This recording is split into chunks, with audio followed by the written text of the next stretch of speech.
नमस्कार. अपर्णाज लाईफस्टाईल आणि cooking recipes या माझ्या यूट्यूब चॅनलमध्ये अगदी मनापासून तुमचं स्वागत आहे. तुमच्या मनातील सर्व चांगल्या इच्छा स्वामी माऊली पूर्ण करो ही स्वामीचरणी प्रार्थना करते आणि आजच्या व्हिडिओला सुरुवात करते. तर मंडळी, आषाढ अमावस्या जिला आपण दिव्यांची आवास किंवा दीप अमावस्या असे म्हणतो, ती यंदा 2025 मध्ये कधी आली आहे? या अमावस्येला कणकेचे दिवे करून लहान मुलांना का ओवाळलं जातं? मुलांना याचा काय लाभ होतो आणि या दिवशी दिव्यांची पूजा का केली जाते? तर त्यासोबतच यंदाची अमावस्या तिथी प्रारंभ या सर्वच प्रश्नांची उत्तरं आपण आजच्या व्हिडिओमध्ये जाणून घेणार आहोत. त्यासोबतच या दिवशी दिव्यांची पूजा का केली जाते अशी संपूर्ण माहिती आपण आजच्या व्हिडिओमध्ये जाणून घेणार आहोत. त्यासाठी व्हिडिओ स्किप न करता पूर्ण पहा. आणि तुम्ही जर आपल्या चॅनलवर नवीन असाल, तुम्हाला आपले आध्यात्मिक आणि वास्तुशास्त्रावर आधारित व्हिडिओ जर आवडत असतील तर प्लीज चॅनलला सबस्क्राईब नक्की करा. त्यासोबतच बेल आयकॉनही क्लिक करा, जेणेकरून नवीन व्हिडिओ अपलोड झाला की त्याचं नोटिफिकेशन सर्वात आधी तुम्हाला मिळेल. आणि आपले व्हिडिओ जास्तीत जास्त लोकांपर्यंत शेअर देखील करा. तर मंडळी, यंदाची अमावस्या 23 जुलै रोजी उत्तर रात्री 2:28 प्रारंभ होणार असून या अमावस्येची समाप्ती 24 तारखेला उत्तर रात्री 12:40 होणार आहे. अर्थात यंदाची ही दीप अमावस्या असणार आहे 24 जुलै 2025 रोजी. सर्वात महत्त्वाचं म्हणजे 24 तारखेला गुरुपुष्पामृत योग सुद्धा आहे. त्यामुळे याविषयी बऱ्याच शंकाही मनामध्ये आहेत की मग अमावस्या असल्याने सोने खरेदी करावी की नाही, असेही प्रश्न बऱ्याच वेळेस विचारले जातात. तर मंडळी, दीप अमावस्येला नक्की आपण काय करावं? तर आषाढ अमावस्येला घरातील जे सर्व दिवे असतात, निरंजन, पणत्या, मोठ्या समया, लांबण दिवे या सर्व दिव्यांना घासून लख्ख केले जाते आणि त्यानंतर या सर्व दिव्यांची पूजा केली जाते. ते अगदी लहान दिव्यापासून मोठ्या पणतीपर्यंत सर्वच दिव्यांची पूजा करण्याचा मान या दिवशी असतो. जेवढे दिवे असतील तेवढ्या दिव्यांची हळदी, कुंकू, अक्षदा, गंध, फुलांनी पूजा करावी. या दिव्यांना दीप अमावस्येच्या दिवशी आराम दिला जातो आणि मग या दिव्यांना कणकेच्या दिव्यांनी ओवाळलं जातं.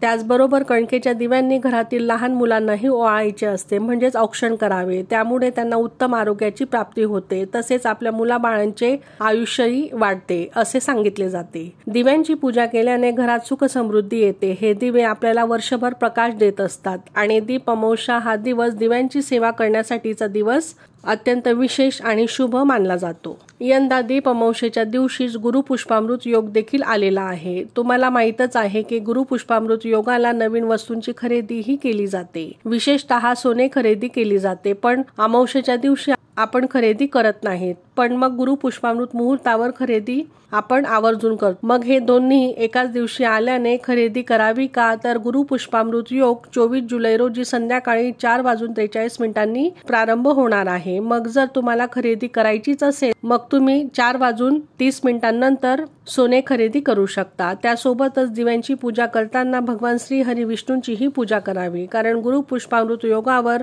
भगवान श्री हरी विष्णूंसोबत माता लक्ष्मीची पूजा केली जाते. त्यामुळे आर्थिक संपन्नता आपल्या घरामध्ये येते. गुरुपुष्पामृत योग हा अत्यंत पवित्र दिवस मानला जातो. या दिवशी केलेली खरेदी तसेच साधना शतपटींनी वृद्धिंगत होते अशीही मान्यता आहे. या दिवशी केलेल्या साधनेचा लाभ अनेक पटींनी त्या साधकाला होत असतो. दीप अमावस्या म्हणजे आपल्या मनातील अंधार जाऊन प्रकाश उजळणे अशी कार्ये या दिवशी केली जातात. त्यासाठी जप, ध्यान, उपासना मोठ्या प्रमाणावर केली जाते. हा दिवस आपल्या मनातील अंधकाराचा नाश करण्यासाठीचा तसेच जीवनात प्रकाश आणण्यासाठी खूप महत्त्वाचा मानला जातो. त्यामुळे जीवनात प्रगतीची नवनवीन संधींचा मार्ग खुला होतो. तसेच जर घरामध्ये आर्थिक विवंचना असतील तर या दिवशी श्री महालक्ष्मी अष्टकमचा 11 वेळा पाठ आवर्जून करावा किंवा तुम्ही श्री सुक्ताचं पठणही करू शकता. यामुळे माता लक्ष्मीची कृपा होते आणि ही दीप अमावस्या आपल्या जीवनात प्रकाश आणणारी ठरत असते. आषाढी एकादशी पासून भगवान श्री हरी विष्णू योग निद्रेमध्ये जातात.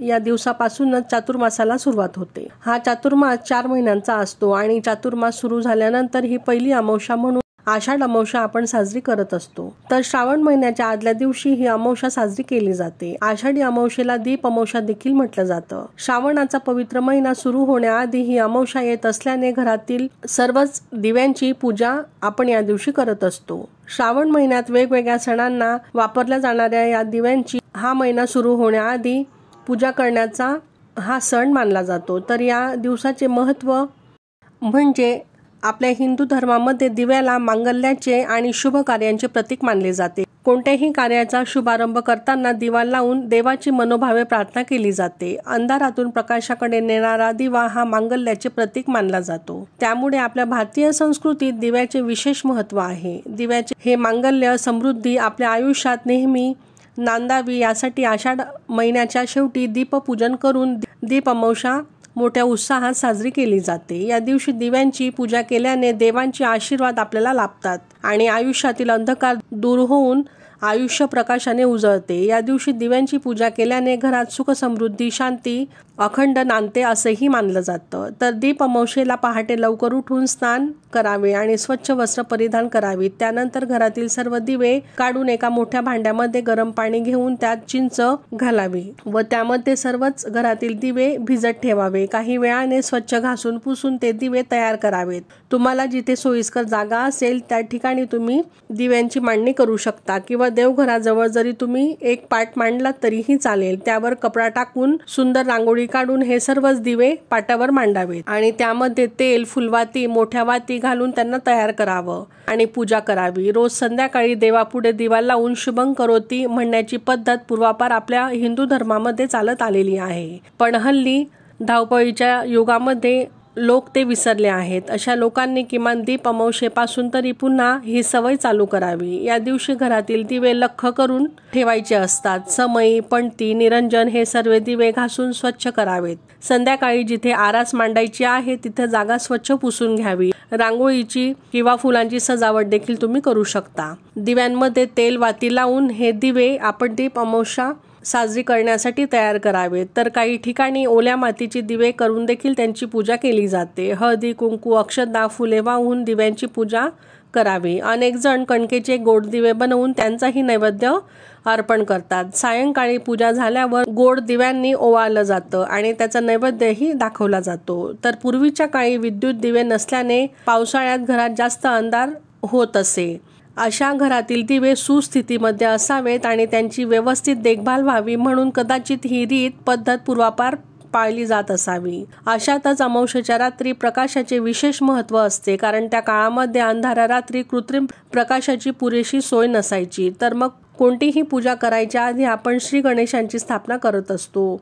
इथे पहा आपण पूजेला सुरुवात केलेली आहे. ही पूजा संध्याकाळी करायची असते. देवघरातील पूजा सकाळीच झालेली असल्याने श्री गणेशांचा अभिषेक न दाखवता त्यांची पाटावर स्थापना मी केलेली आहे. थोड्या अक्षतांचं आसन द्यावे. तुमच्याकडे जर मूर्ती नसेल तर तुम्ही सुपारी ठेवली तरी चालेल. श्री गणेशांना हळदी कुंकू अक्षता फूल अर्पण करावं. त्यानंतर सर्व दिवे अक्षतांच्या आसनावर मांडून घ्यावेत आणि घरातील जेवढे दिवे असतील ते सर्व आपण मांडणीमध्ये घ्यावेत. प्रत्येक दिव्यामध्ये तेल वात घालावी. त्याचबरोबर दिव्यांची पूजा करावी. दिव्यांना प्रज्वलित करून घ्यावेत. दीप अमावस्येच्या दिवशी विविध प्रकारचे दीप प्रज्वलित करून दिव्यांची मनोभावे पूजा केली जाते. घरातील दिव्यांबरोबरच कणकेचे दिवे बनवण्याची ही पद्धत असते.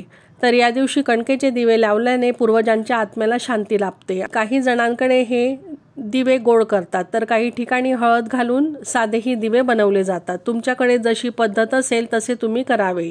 तर काही ठिकाणी बाजरीच्या पिठाचेही दिवे केले जातात आणि गव्हाच्या पिठामध्ये थोडे गुळाचे पाणी करून देखील मीठ आणि हळद घालून हे दिवे बनवले जातात. अशा प्रकारे दिवे बनवून त्यामध्ये फुलवाती घालून हे दिवेही आपण प्रज्वलित करून घ्यावेत आणि या दिव्यांनी आपल्या घरातील दिव्यांना ओवाळावं. त्याचबरोबर घरातील लहान मुलांनाही या दिवशी ओवाळलं जातं. या दिवशी पुरणाचे दिंडेही उकळून देवांना त्यांचा नैवेद्य दाखवला जातो. तर अनेक ठिकाणी सायंकाळी शुभं करोतीचीही प्रार्थना म्हणून लहान मुलांना औक्षण केलं जातं. घरातील मुलं वंशाचा दिवा असल्याचे मानलं जातं म्हणून त्यांना ओवाळण्याची रीत प्रथा पूर्वापार चालत आलेली आहे. हिंदू संस्कृतीमध्ये दिव्याला फार महत्त्वाचं स्थान असून घरातील इडापिडा टळावी, अज्ञानाचा अंधकार दूर व्हावा आणि दिवा प्रकाश देतो तसाच ज्ञानाचा प्रकाश सर्वांच्या आयुष्यामध्ये पडावा या प्रार्थनेसहित दिव्यांची मनोभावे पूजा केली जाते. सर्व दिव्यांमध्ये कापसाच्या फुलवाती किंवा जोडवाती घालून तेल किंवा तूप घालावे आणि त्यानंतर सर्व दिव्यांना प्रज्वलित करून दिव्यांची पूजा करावी. दीप अमावस्येच्या दिवशी भगवान शंकर आणि माता पार्वती आणि कार्तिकेय यांचीही पूजा केली जाते. या दिवशी भगवान शंकरांचे काही भक्त व्रतही ठेवतात.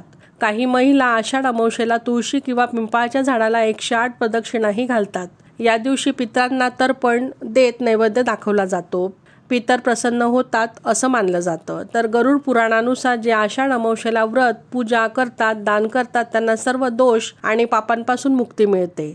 या दिवशी आपल्या पूर्वजांच्या नावाने दान करणे हे देखील शुभ मानले जाते। या दिवशी उपवास ठेवल्याने मृत पूर्वजांच्या आत्म्याला शांती मिळते असंही सांगितलं जातं की या दिवशी झाड लावून ग्रह दोष शांत केले जातात। या दिवशी पिंपळ, केळी, लिंबू, तुळशीची रोपटे लावले जातात। या दिवशी गंगा स्नान आणि देणगी देण्यालाही विशेष महत्त्व हे आहे। या दिवशी माशांना पिठाच्या गोळ्या खायला दिल्या जातात। त्यानंतर सर्व दिवे प्रज्वलित करून हळदी, कुंकू, अक्षदा, फुलं अर्पण करावी। त्यानंतर हात जोडून नमस्कार करावा। दीप अमावस्येच्या दिवशी पौराणिक कथा वाचावी आणि आरतीही करावी।